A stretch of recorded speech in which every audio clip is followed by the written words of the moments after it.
Different electrical appliances में उसकी power rating लिखी होती है। जैसे यहाँ पर हमने कुछ इलेक्ट्रिकल अप्लायंसेस की पावर रेटिंग को लिया है, बट ये सारे के सारे इलेक्ट्रिकल अप्लायंसेस 220 वोल्ट पर काम करते हैं एंड इनमें हमें इलेक्ट्रिक करंट फाइंड करना हो तो इसे हम P equals to V into I के फॉर्मूले से इलेक्ट्रिसिटी को फाइंड करेंगे, आई का वैल्यू फाइंड करेंगे।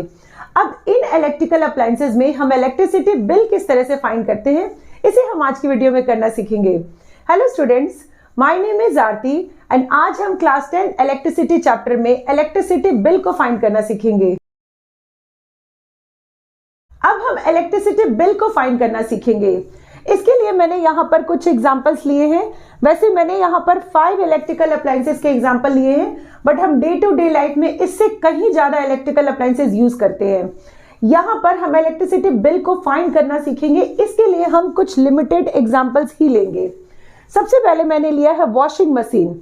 वॉशिंग मशीन की पावर कंजम्पशन होती है 3000 वॉट। वैसे पावर रेटिंग को हमें किलोवाट में कन्वर्ट करना है एंड टाइम को हमें आवर में लेना है। और इलेक्ट्रिकल एनर्जी किस में आएगा? Electrical energy is in kilowatt hour, क्योंकि आपने पढ़ा है कि commercial unit of electrical energy is kilowatt hour, और किलोवाट आवर को हम यूनिट भी कहते हैं। तो सबसे पहले हम यहाँ पर वॉशिंग मशीन की इलेक्ट्रिकल एनर्जी फाइंड करेंगे। इसमें पावर रेटिंग होती है 3000 वॉट। इसे हम सबसे पहले किलोवाट में कन्वर्ट करेंगे। किलोवाट में कन्वर्ट करने के लिए इसे हमें 1000 से डिवाइड करना होगा। 1000 से डिवाइड करने के बाद ये कितना आएगा? ये आएगा 3 kilowatt. And suppose washing machine को हमने 1 घंटे के लिए यूज किया, तो इसकी इलेक्ट्रिकल एनर्जी कितनी होगी? इसकी इलेक्ट्रिकल एनर्जी निकालने के लिए E equals to P into T formula use करेंगे।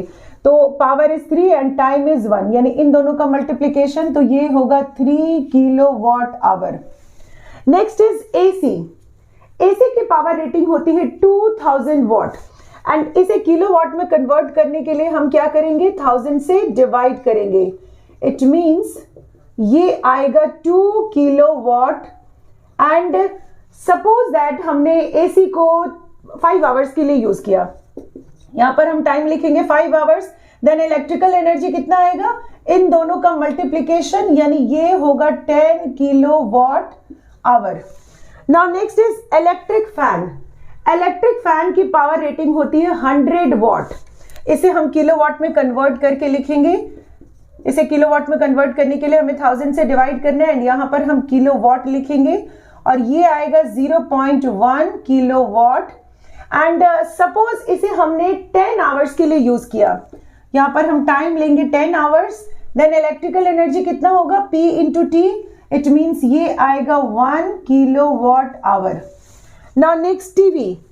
टीवी की पावर कंजम्पशन होती है 120 वॉट एंड इसे किलोवाट में कन्वर्ट करने के लिए क्या करेंगे? 1000 से हम डिवाइड करेंगे, तो ये आएगा, ये होगा 0.12 किलोवाट। एंड सपोज टीवी को हमने 6 आवर्स के लिए यूज किया, तो इन दोनों का मल्टीप्लीकेशन इलेक्ट्रिकल एनर्जी होगा और ये आएगा 0.72 kilowatt hour. Now next refrigerator.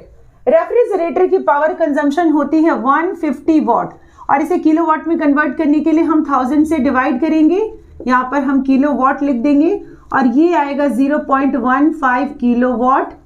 And suppose हमने रेफ्रिजरेटर को 20 आवर्स के लिए यूज किया। वैसे रेफ्रिजरेटर हम बंद नहीं करते, 24 आवर्स के लिए यूज करते हैं, बट यहां पर हम सपोज करेंगे कि 20 आवर्स के लिए हमने इसे यूज किया, देन इन दोनों का मल्टीप्लीकेशन इलेक्ट्रिकल एनर्जी होगा और ये आएगा 3 किलोवाट आवर। अब इसके बाद हम इलेक्ट्रिकल एनर्जी 1 दिन का लेंगे। तो इलेक्ट्रिकल एनर्जी फॉर 1 डे के लिए हमें क्या करना होगा? इन सारे इलेक्ट्रिकल अप्लायंसेस के इलेक्ट्रिकल एनर्जी का टोटल करना होगा। तो नेक्स्ट हम लिखेंगे यहां पर total electrical energy for 1 day. 1 दिन का टोटल इलेक्ट्रिकल एनर्जी क्या आएगा? इन सब का टोटल कर देंगे, तो ये होगा 3 + 10 + 1 + 0.72 + 3, इन सब का हम टोटल करेंगे एंड ये आएगा 17.72 किलोवाट आवर। या फिर इसे हम यूनिट भी लिख सकते हैं। तो एक दिन का टोटल इलेक्ट्रिकल एनर्जी कंजम्पशन कितना आ रहा है? 17.72 किलोवाट आवर यूनिट। अब इसके बाद हम इसे पूरे मंथ के लिए निकालेंगे।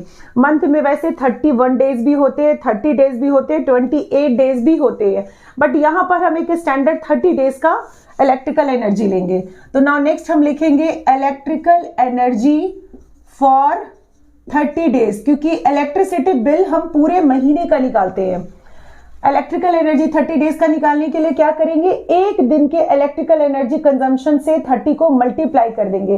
वैसे ये ऊपर नीचे भी होता है, कभी ऐसा भी होता है कि हम कहीं चले गए या फिर हमारे घर कोई आ गया, तो इस केस में इलेक्ट्रिकल एनर्जी बढ़ भी जाती है या कम भी हो जाती है। अगर हम कहीं गए तो हमारी इलेक्ट्रिकल एनर्जी कंजम्पशन कम हो जाती है। बट यहां पर हम एक स्टैंडर्ड सपोज करेंगे कि एक दिन का जितना 30 डेज से हम मल्टीप्लाई करेंगे। तो 30 डेज के लिए क्या करेंगे? 30 इंटू 17.72 किलोवाट आवर, एंड इसे हम मल्टीप्लाई करके लिख देंगे। तो ये आएगा 06135 एंड यहां पर पीछे से 2 डिजिट के बाद पॉइंट लगा देंगे। It means 531.6 kilowatt hour.